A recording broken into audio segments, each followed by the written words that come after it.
Bonjour, je suis Timothée Hubscher, directeur des opérations du groupe Citadia. La loi climat et résilience parle du zéro artificialisation nette à atteindre en 2050. Les collectivités doivent construire le chemin et le définir pour y arriver. Je pense que le ZAN n'est pas forcément intrinsèquement le bon outil parce qu'il réduit la question de l'aménagement du territoire à une équation. Or, c'est une matière sensible qui ne peut être pilotée que par quelques indicateurs clés. La sobriété foncière est sans aucun doute un enjeu majeur pour tous les territoires dans les prochaines années.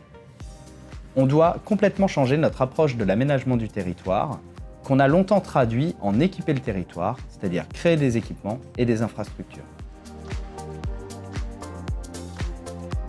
Je ne crois pas, mais il est vrai que nos indicateurs de performance doivent être soumis à l'examen critique de nouveaux critères, performance et d'attractivité. Il faut renverser la table et reconstruire la manière dont nous allons vivre les territoires. Le ZAN ne peut se résumer à une question d'hectares à consommer ou à ne pas consommer. Il doit re-questionner l'usage que nous avons des territoires et de nos villes, et il doit réinventer, en tout cas nous impose de réinventer les imaginaires que nous voulons construire. Le ZAN ne doit pas nous faire rentrer dans une planification de la contrainte. Nous devons définir, à travers ces projets, la manière dont nous allons vivre les territoires, vivre dans les villes, et la manière dont on crée un développement sobre foncièrement, mais qui valorise une vie du territoire attractive et qualitative. C'est le défi que la loi climat nous lance. Le renouvellement urbain est complexe. Il va nécessiter un temps plus long pour faire sortir les projets de construction de logements et de zones d'activité.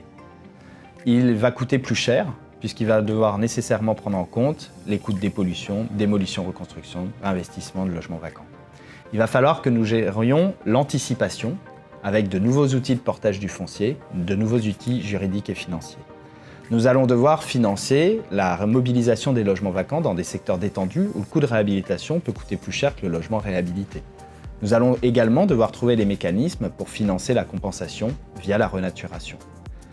Tous ces éléments-là nous imposent certes de changer nos modèles d'aménagement, mais également d'aligner nos outils juridiques et financiers pour assurer des projets plus sobres et mobiliser les leviers de la sobriété foncière.